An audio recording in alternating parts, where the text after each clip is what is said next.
Bueno, nos corresponde hoy desarrollar el tema de sociedad comercial. Y para eso vamos a empezar conceptualizando la palabra sociedad, es decir, conceptualizando lo que es sociedad. Y en el Código Civil ya conceptualiza, es decir, el Código Civil conceptualiza lo que es la sociedad. En su artículo 959 dispone que por el contrato de sociedad, dos o más personas, creando un sujeto de derecho, se obligan a realizar aportes para producir bienes o servicios en forma organizada, participando de los beneficios y soportando las pérdidas. Bueno, de este concepto que da el Código Civil de sociedad, hay que extraer varios factores o varios elementos que se tienen que tener en cuenta. Primero, que para formar una sociedad necesariamente, o para constituir una sociedad, necesariamente deben vincularse dos o más personas. Es decir, una sola persona no puede constituir una sociedad, sino que deben vincularse dos o más personas, es decir, de dos personas en adelante. Bueno, van a crear un sujeto de derecho, es decir, van a crear una persona jurídica. Una persona jurídica vale decir que es aquella que tiene derechos y obligaciones, pero que no existe, concretamente o visiblemente. Bueno, entonces van a crear un sujeto de derecho y se obligan a realizar aportes, ya sea para producir bienes o servicios, es decir, van a aportar algo. Van a aportar capital, van a aportar trabajo, van a aportar bienes, ¿verdad? ¿Para qué? Para producir bienes o servicios de forma organizada. Y por sobre todas las cosas también el otro elemento es lo más importante, ¿verdad? Participando de los beneficios y soportando las pérdidas. Entonces, dos o más personas se van a vincular, van a crear una persona jurídica que es el sujeto de derecho, ¿verdad? Van a aportar y por sobre todas las cosas van a participar tanto de los beneficios y también se va a soportar las pérdidas si es que las hay. Entonces, de acá también podemos extraer algo bastante interesante, que es ese vínculo que estaba diciendo. Necesariamente debe existir ese vínculo. Y de ahí viene esta palabra que viene, que es la affectio societatis, es decir, ese vínculo que debe existir para crear o para constituir una sociedad. Entonces, la affectio societatis designa la voluntad común de asociarse entre las personas físicas o morales, invocada allí donde se observa colaboración voluntaria, activa, interesada y a menudo entre iguales. Bueno, entonces, por sobre todas las cosas, para crear una sociedad, las personas se van a vincular a partir de dos personas en adelante, van a crear una persona jurídica, van a aportar y también, por sobre todas las cosas, van a participar de los beneficios, es decir, se van a dividir los beneficios, las ganancias o las rentas, ¿verdad? Y también por sobre todas las cosas van a soportar las pérdidas, si es que las hay. Bueno, y por sobre todas las cosas, la sociedad tiene que estar constituido por la affectio societatis, es decir, ese querer asociarte con la otra persona o con otras personas, esa voluntad de asociarte. Entonces, la constitución de una sociedad debe ser por sobre todas las cosas voluntaria y también que se va a constituir a partir de la vinculación de dos o más personas. Bueno, por esta parte, ¿verdad? eso es sociedad. Tiene varios elementos entonces que más adelante vamos a ir viendo otra vez. Bueno, los casos en que la sociedad será nula. Es decir, vamos a constituir una sociedad, vamos a constituir una empresa, pero hay casos en que la sociedad, la propia ley o el propio Código Civil establece que la sociedad va a ser nula. Primero, cuando comprenda la universalidad de los bienes presentes y futuros de los socios. Es decir, no se puede comprometer el patrimonio total o la totalidad del patrimonio de los socios, sino que se va vamos a decir, a afectar a la sociedad solo una parte del patrimonio, pero no la universalidad de los bienes de los socios. Bueno, ¿por qué? Por el propio concepto de sociedad que tenemos que necesariamente para constituir una sociedad hay que realizar aportes, es decir, los socios para vincularse necesitan realizar aportes. Perfecto, ese aporte no debe ser la totalidad de los bienes que posee el socio, sino una parte nada más, porque ese se va a indisponer ya para, vamos a decir, para uso de la sociedad. Entonces, el siguiente requisito, es decir, el siguiente caso en que la sociedad puede ser nula también es cuando uno de los contratantes concurriere con su sola influencia política o social, aunque se comprometiera a participar en las pérdidas. Es decir, nosotros dijimos acá, en el concepto de sociedad, que deben realizar aportes para producir bienes o servicios, es decir, aportes, tiene que aportar ya sea para el capital, es decir, sumas de dinero o en bienes o en trabajo, ¿verdad? Pero si es que una de las partes, uno de los socios solamente va a aportar su influencia política porque tiene influencia política o porque tiene influencia social, la sociedad constituida va a ser declarada nula, porque necesariamente del propio concepto de sociedad se puede desgajar de que necesariamente tiene que aportar algo. Bueno, también en el caso de atribuirse a uno de los socios la totalidad de los beneficios o de liberársele de toda contribución en las pérdidas o en el aporte del capital. Es decir, bueno, también la sociedad va a ser declarada nula si es que solamente uno de los socios va a agarrar, como decimos comúnmente, ¿verdad?, la totalidad de los beneficios. Es decir, un único socio es el que se va a beneficiar de toda la utilidad que produzca la sociedad. En ese caso, la sociedad es nula. No se puede establecer o no se puede disponer, vamos a decir, esa cláusula en el contrato de sociedad. No hay. Y si es que se dispone o si es que se pone eso como una de las cláusulas, la sociedad es declarada nula. O en el propio contrato de constitución de sociedad se le libera de contribución en las pérdidas, es decir, de soportar las pérdidas. Ah, no, a este socio se le va a liberar de por ahí si hay pérdida, entonces él no va a soportar esa pérdida. Tampoco puede ser eso. ¿Por qué? Por la vinculación que tiene que haber, tiene que ser común eso. A todos por igual. Bueno.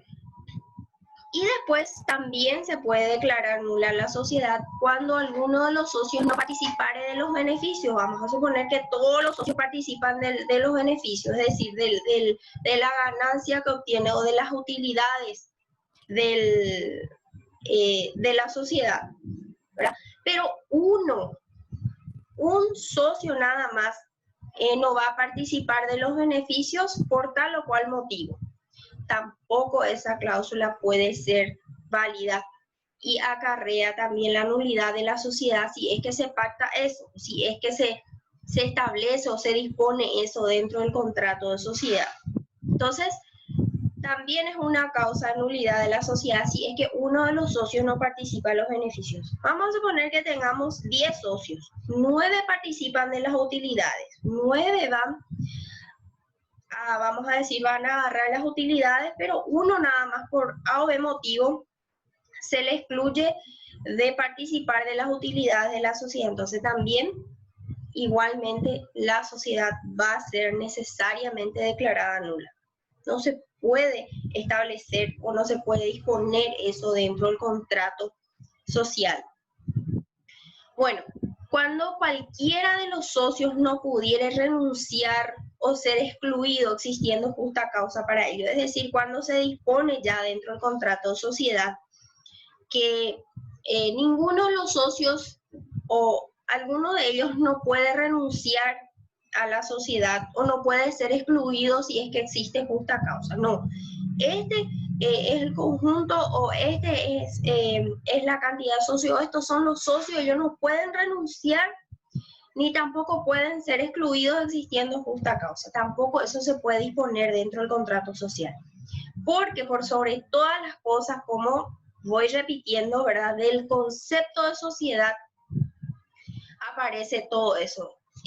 Del concepto de sociedad se puede desgajar que necesariamente debe existir esa voluntad. Si ya no hay voluntad de vincularse, es decir, de ser parte de esa sociedad, entonces de ninguna manera puede permanecer ahí.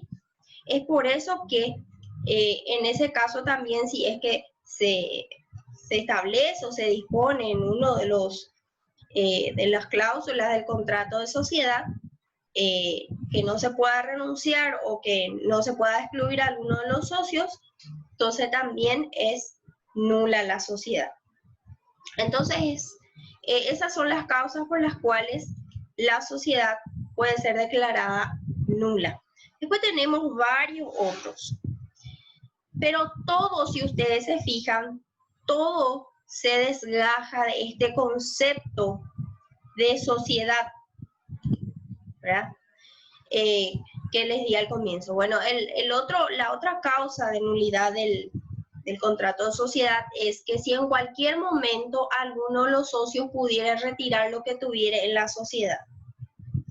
Es decir, no es en cualquier momento que el socio puede retirar lo que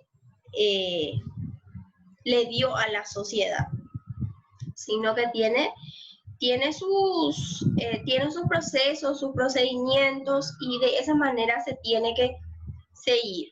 No puede ser de forma intempestiva ese retiro, vamos a decir, el socio no puede retirar de una forma intempestiva, es decir, de cualquier momento, de una hora para otra, como decimos corrientemente, ¿verdad?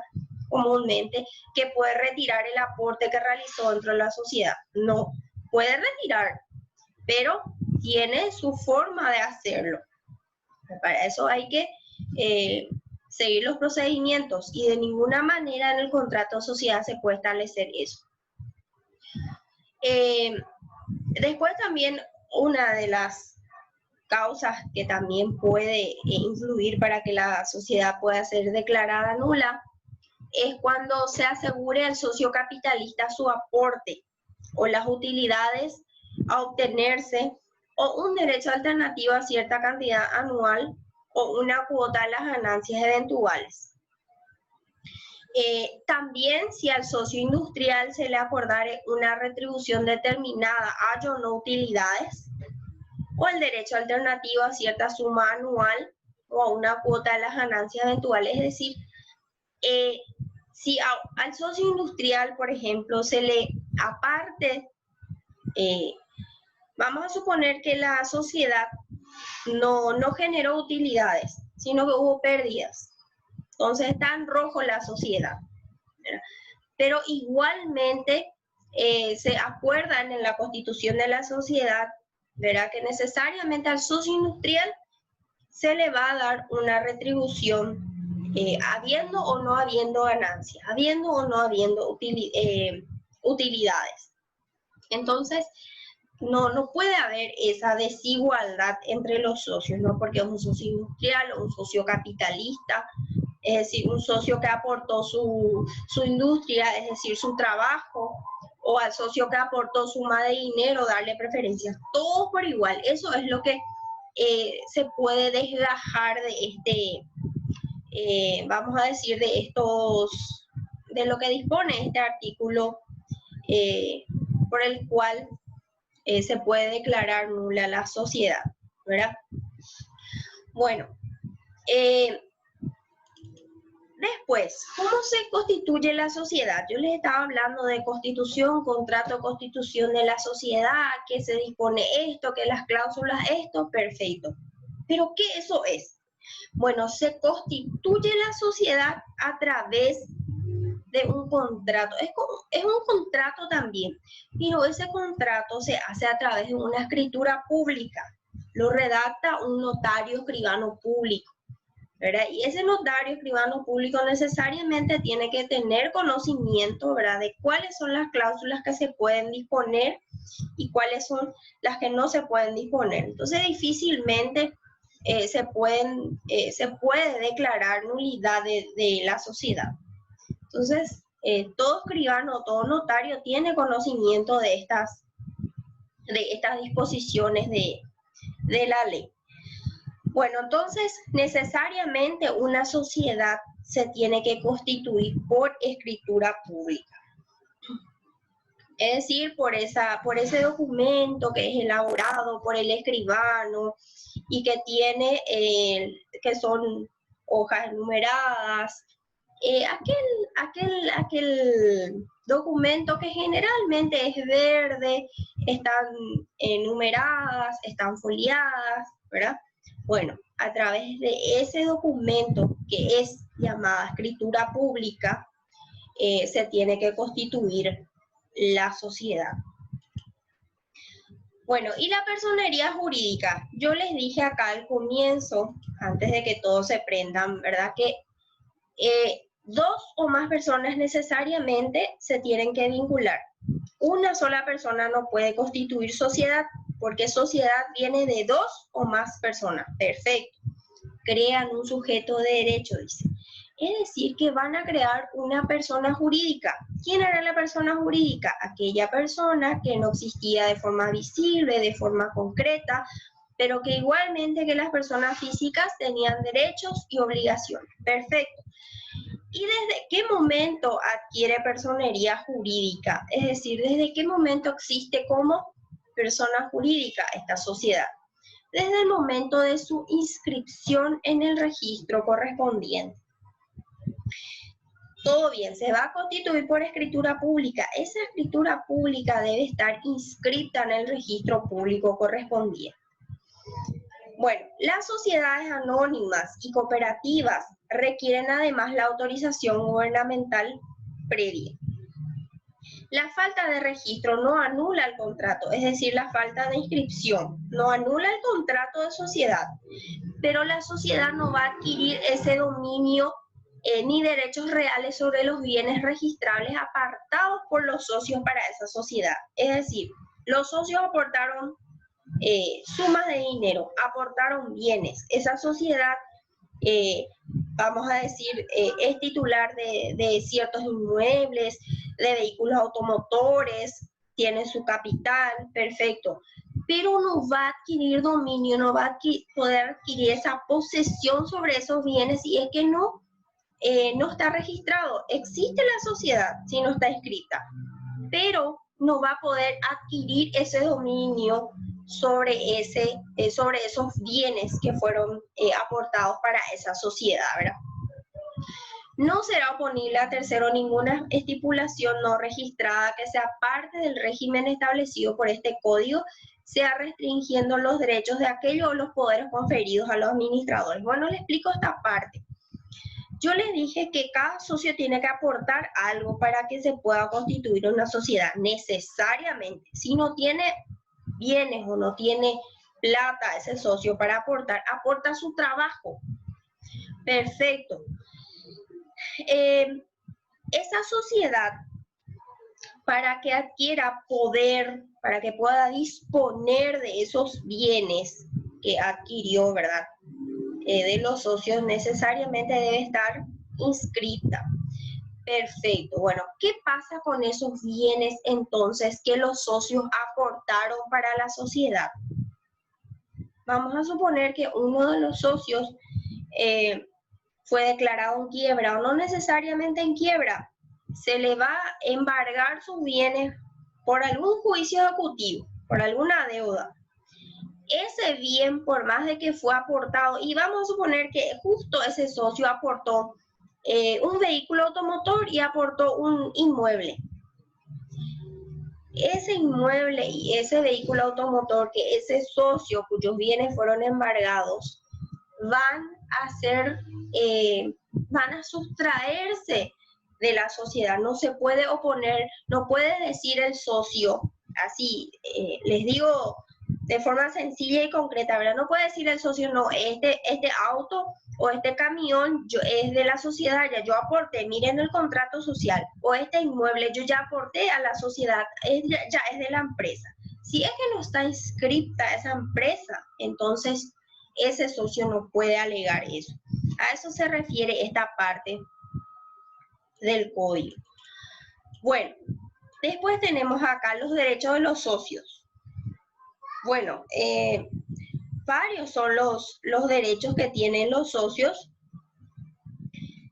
De entre ellos está, por ejemplo, la de exigir de la sociedad el reembolso de lo anticipado con conocimiento de ella para obligaciones sociales, así como el reintegro de las pérdidas por ello sufrido.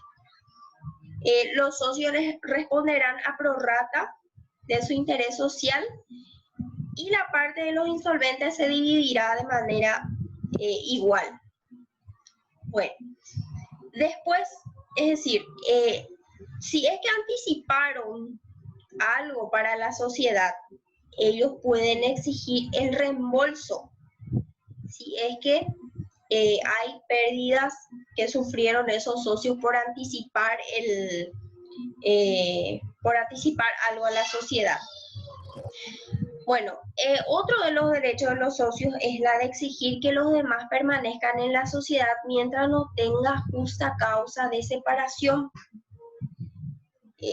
De ahí viene eso que yo les había dicho, que esa desvinculación de la sociedad no puede ser de manera intempestiva, así de repente nomás quedarse, no, yo ya no quiero formar parte de esta sociedad. Retiro mi aporte y yo me voy. No.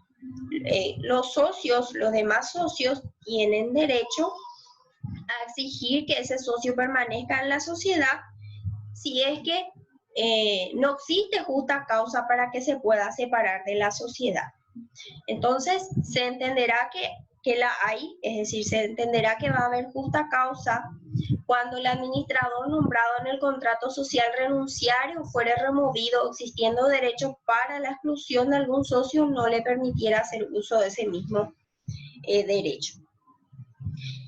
Y otro de los derechos de los socios es renunciar en cualquier tiempo cuando la sociedad fuere por plazo indeterminado, a no ser que dicha renuncia fue de mala fe o intempestiva. Entonces, puede el socio retirarse en cualquier tiempo cuando la sociedad fue, en el contrato social, pues también al constituir la sociedad también se establece cuáles son los fines de la sociedad, por ejemplo, que ya más adelante vamos a ver. Y también el plazo de existencia de esa sociedad. Y cuando no se establece un plazo, por ejemplo, 10 o 20 años, entonces es por tiempo indeterminado, no existe fin de la sociedad, no se estipuló un plazo, entonces la existencia de esa sociedad es por tiempo indeterminado. Perfecto. En ese caso, los socios pueden renunciar en cualquier momento, siempre y cuando esa renuncia no sea, ¿verdad?, de manera así intempestiva, como ya les venía repitiendo, ¿verdad? Pueden renunciar, pero respetando también el procedimiento que establece el Código Civil para eso, que establece la ley, ¿verdad?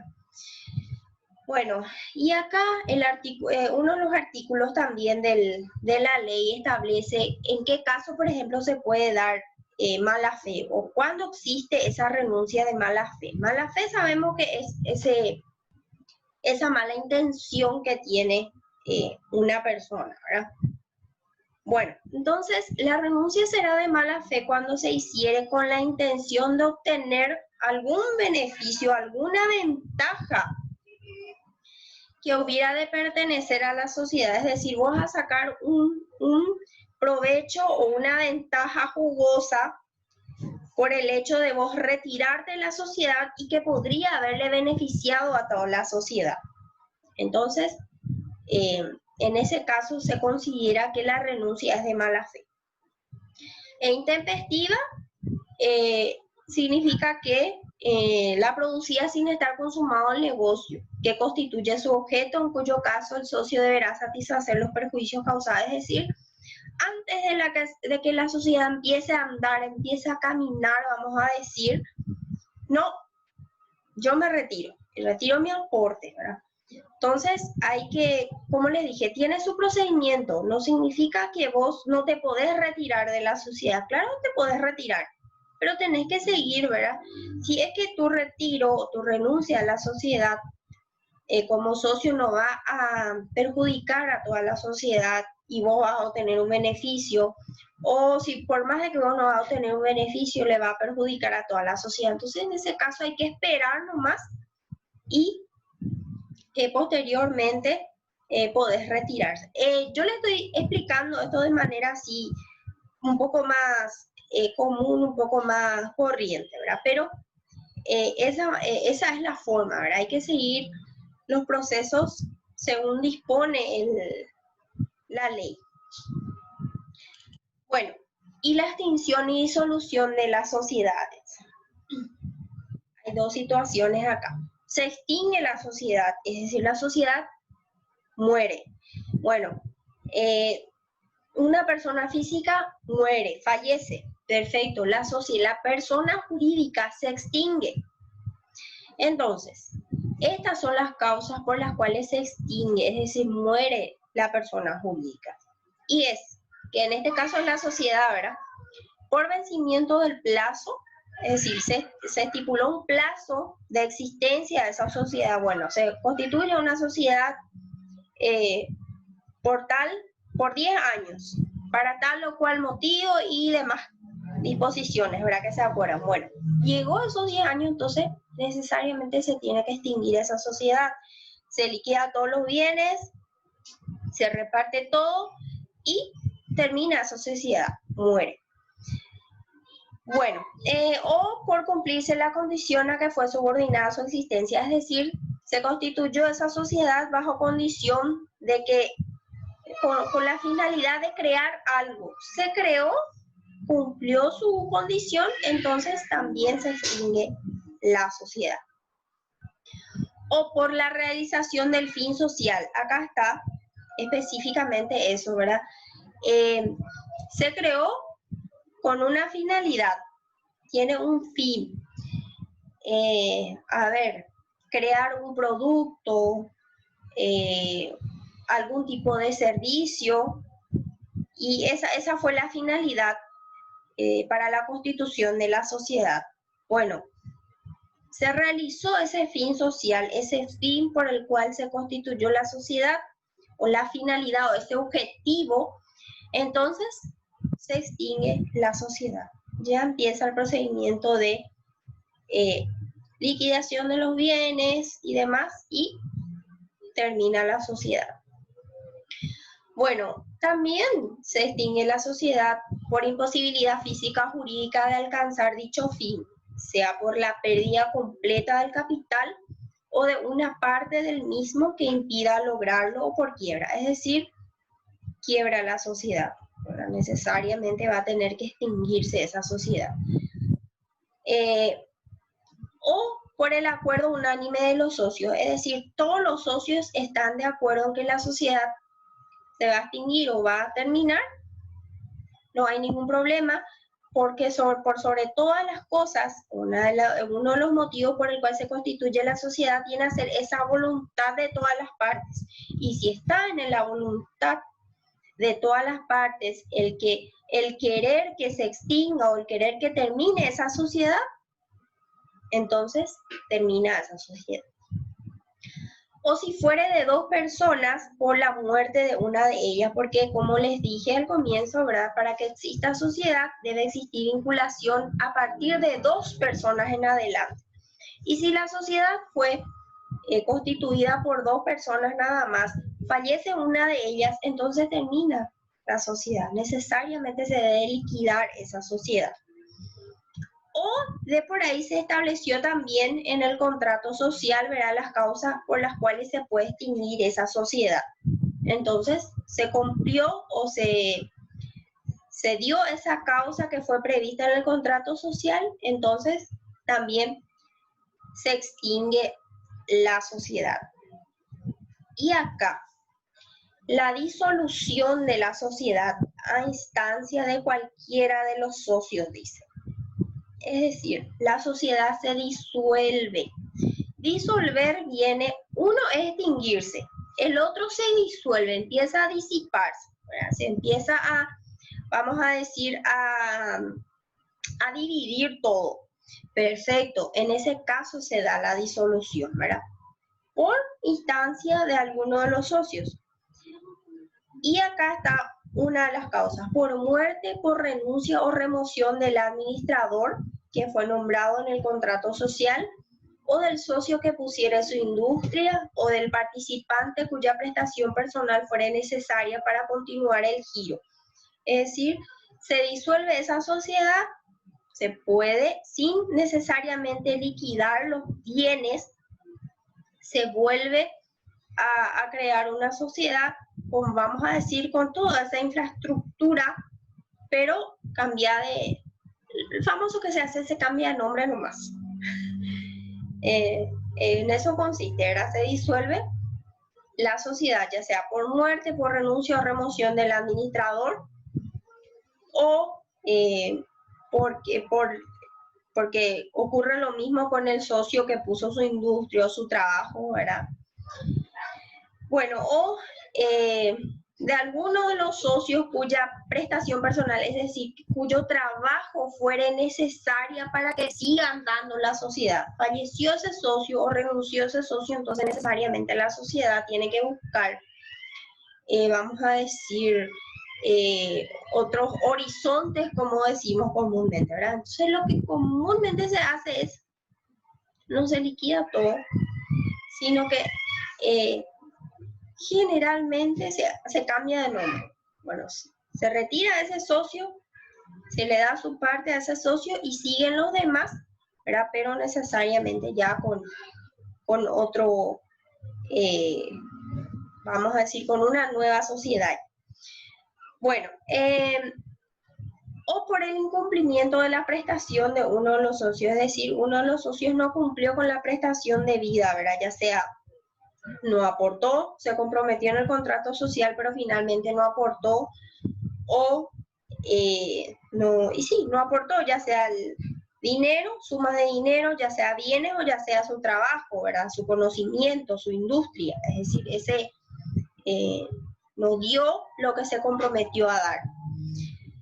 O cuando fuere de término ilimitado también se puede disolver, porque con la salida de uno de los socios entonces también se disuelve esa sociedad. Bueno, entonces ahí esa parte de la sociedad yo les voy a explicar otra vez acá, que por sobre todas las cosas, cuando hablamos de sociedad, necesariamente estamos hablando de dos o más personas, de la vinculación de dos o más personas. Una persona no crea una sociedad, van a crear una persona jurídica, ¿verdad? Y necesariamente tienen que realizar aportes y también deben participar de los beneficios si es que hay, es decir, a todos los socios se le tiene que hacer participar de las ganancias. Y también todos los socios deben soportar las pérdidas si es que hay pérdidas dentro de la sociedad. De ahí entonces toda la nulidad del contrato de sociedad, o de ahí también ese derecho y obligación de los socios. Y por sobre todas las cosas debe haber esta figura que es la affectio societatis, esa voluntad, el querer vincularse. De ahí viene esa palabra que nosotros decimos a veces, es mi socio, es mi socia, es mi amigo. Hay una vinculación entre esas personas, hay un afecto entre esas personas. Perfecto, para la sociedad mercantil no es diferente. tiene que haber esa vinculación y tiene que haber esa voluntad, ese querer asociarse, ese querer producir algo en común. Bueno, entonces, en eso consiste la sociedad. Bueno, siguiendo un poquitito el contenido de hoy, la insolvencia. Ya creamos nuestra empresa, ya está funcionando. Perfecto. Bueno, aparece la figura de la insolvencia. Y bueno, la insolvencia viene a ser, como tienen acá, una situación jurídica, es decir, una situación que la ley crea, la ley presume, que se encuentra una persona cuando no puede hacer frente a sus deudas, es decir, no puede pagar sus deudas. Y esta situación se produce cuando el activo circulante es inferior al pasivo exigible. Perfecto. Bueno, hablando sencilla y comúnmente, cuando debe más de lo que tiene. ¿Verdad? Cuando no tiene plata para cubrir lo que debe, se da la insolvencia. Bueno, y acá hay varias definiciones que se da, ¿verdad? Que es un desequilibrio entre la totalidad de los valores actualmente realizables que conforman el activo de una persona o entidad económica y el conjunto de las deudas exigibles que lo graban. La insolvencia es un fenómeno puramente económico, efecto del anormal funcionamiento del crédito. Es el estado de impotencia es acá, gente, impotencia patrimonial, de cesación de pagos. Ahí está. No se tiene bienes suficientes o no se tiene activos suficientes, ya sea bienes o ya sea plata, para pagar lo que se debe. Entonces, se cesa con los pagos, no se paga. Bueno, y ojo, la insolvencia es, como dice acá, una situación jurídica. La ley dice que se encuentra una persona cuando está de esa manera, pero nadie va a saber que vos estás en insolvencia o que está en cesación hasta que no se dé el incumplimiento. ¿Quién va a saber que yo no tengo plata para pagar mi cuenta? ¿O quién va a saber que una sociedad no tiene plata? Hablando corrientemente, ¿verdad? Que no tiene para pagar sus cuentas o no tiene para cumplir con sus acreedores, mientras que no haya el incumplimiento. Hasta el momento que se venza tu cuenta y vos no pagas, en ese momento tus acreedores empiezan a alzar vamos a decir, sus antenitas, ¿verdad? Bueno, y el incumplimiento, eso es la falta de pago de una obligación a su vencimiento. A su vencimiento. Venció, paga. Y es principalmente una de las formas en que se manifiesta la insolvencia. Ahí está. Como les dije, ¿verdad? Nadie va a saber que yo me encuentro en esta situación económica de que no, como dice acá, ¿verdad? De la incapacidad para devolver ahora o en el futuro las deudas que se ha contraído, para hacer frente a las deudas que se contraen hasta el momento que se da el incumplimiento. Y acá está la palabra clave, que es la falta de pago de una obligación a su vencimiento. Porque mientras no se venza o no vence el plazo de la deuda, ¿verdad? No es exigible esa deuda. ¿Entiendes? Entonces, una vez que se vence y yo no pagué, entonces en ese momento ya es exigible y ya te pueden, exigible en el sentido de que te pueden, ¿cómo se dice?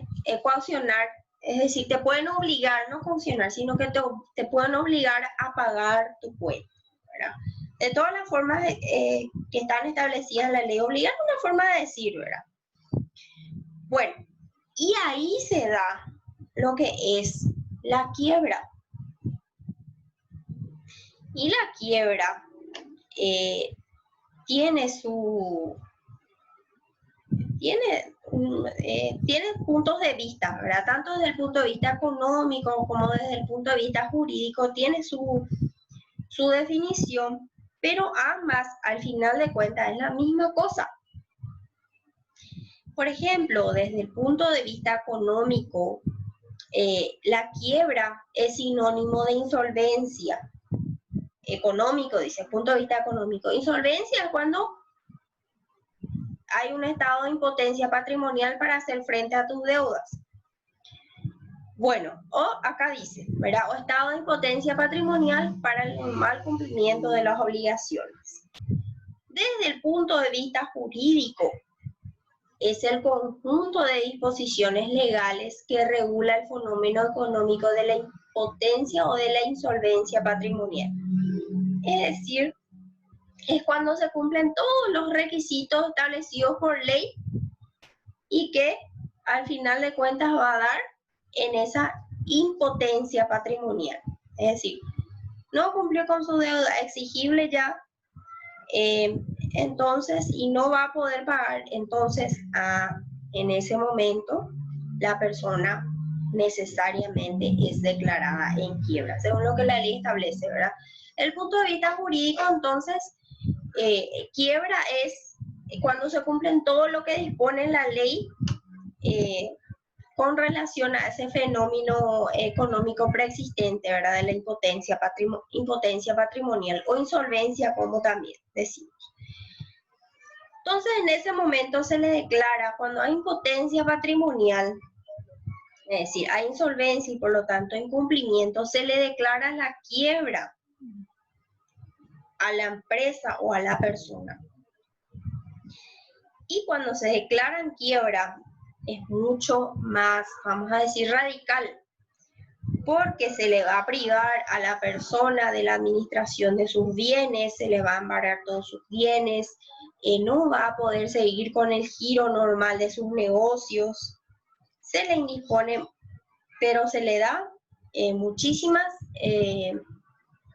indisposiciones, ¿verdad? Principalmente en el ámbito patrimonial. No puede disponer de sus bienes, se le sustrae lo de la administración de sus bienes. Y sí a la sociedad, pero a la sociedad también entonces. O se puede dar, sin embargo, una situación en que la sociedad o la persona física se da cuenta de que se encuentra en ese estado de impotencia patrimonial y que posteriormente no va a poder cumplir y que se va a dar el incumplimiento, entonces convocar a sus acreedores. Y ese es un juicio aparte, que es la convocación de acreedores. Bueno, y en este caso, la principal finalidad es la de evitar la declaración de quiebra. ¿Y en qué consiste esta convocación de acreedores? No se le declara en quiebra a la empresa o no se declara en quiebra a la persona, sino que, ¿qué es lo que va a hacer la empresa o la persona física? Como dice su nombre acá, va a convocar a todos sus acreedores, va a elaborar una propuesta de acuerdo, va a tener que acordar con sus acreedores. Bueno, yo te voy a pagar esto en tanto tiempo. Yo te voy a poder pagar en un 50% en tanto tiempo. Y así, ¿verdad? Es decir, una propuesta de acuerdo que se llama concordato. Y eso le va a presentar a sus acreedores y esos acreedores van a aceptar o no van a aceptar. Y si es que no aceptan, entonces se le declara la quiebra a la persona. Entonces ahí, la quiebra, pues como les dije al comienzo, es muy radical. Primero, al empezar el procedimiento de quiebra, es decir, el proceso de quiebra se embarga todos los bienes, no podés administrar tus bienes, sin embargo, con la convocación de acreedores podés seguir con el giro normal de tus negocios y, es decir, seguir con tu actividad, vamos a decir, en la medida de lo posible, ¿verdad? Y para evitar que se te declare en quiebra. Bueno, y posteriormente la quiebra, una vez que termina el procedimiento de quiebra, bueno, se te dispone tus bienes, después se te embarga tus bienes, después se te tiene que liquidar esos bienes, es decir, se vende a través de un remate público al mejor postor, ¿verdad? El que paga más por los bienes, así literal. De esa manera se venden los bienes de una persona declarada en quiebra, necesariamente por remate público, en el quien paga más. Y así. Posteriormente, con todo lo que se obtuvo de esa venta de los bienes de la persona declarada en quiebra, se le satisface a los acreedores y encima la ley de quiebras le sanciona a esa persona de acuerdo a la calificación que obtuvo, si fue declarado en quiebra dolosa, culposa, hasta 7 años de no poder ejercer ninguna actividad comercial, ¿verdad? No puede, es decir, no puede ser titular de alguna empresa o no puede ser socio, no, se le indispone a esa persona como una sanción, ¿verdad? Y posteriormente a que pase ese periodo de acuerdo a la resolución que salga, ¿verdad? ¿Cuánto tiempo es lo que te vas a quedar así como indispuesto, ¿verdad?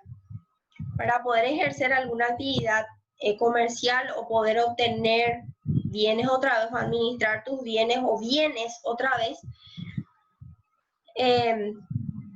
a través de la rehabilitación. Todo un proceso. Imagínense cuando se le declara entonces en quiebra a la persona y por ese motivo entonces es lo que se busca ese arreglo amistoso en la convocación de acreedores, con los acreedores, ¿verdad?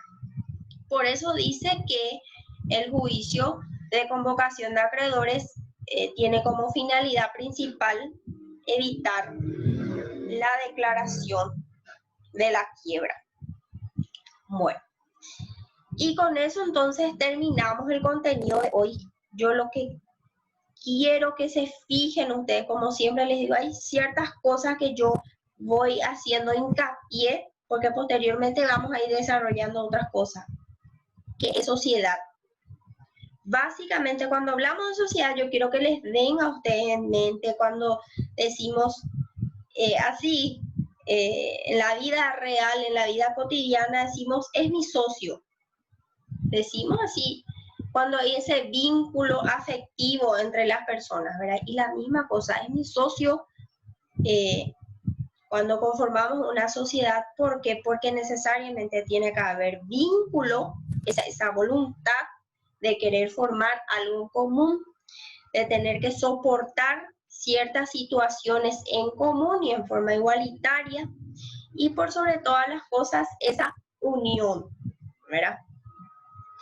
Bueno, no sé si es que tienen alguna consultita, porque tenemos un minuto acá. Si quieren preguntar algo. Profe, en el caso que yo me declare en quiebra, entonces automáticamente pierdo todos mis bienes y pierdo la potestad de poder administrarlo también. Exactamente. Cuando, y no solo vos podés solicitar la declaración, tu declaración de quiebra, sino que tus acreedores, vos ya totalmente indispuesto para administrar tus bienes. Se te embargan tus bienes. ¿Qué significa embargar? Se te indisponen todos tus bienes, vos ya no disponés de ellos, no podés vender nada, no podés pagarle a ningún acreedor nada. Como si fuera que se te, como decimos así corrientemente, se te apresan tus bienes, ¿verdad? Se te encarcelan tus bienes.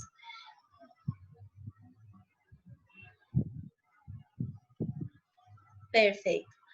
Bueno, entonces ya próxima semana vamos a ir desarrollando los tipos de sociedades, como también la empresa que una única persona puede crear. Vamos a ir analizando más adelante. Entonces, por esta semana me despido de ustedes y nos vemos en la próxima.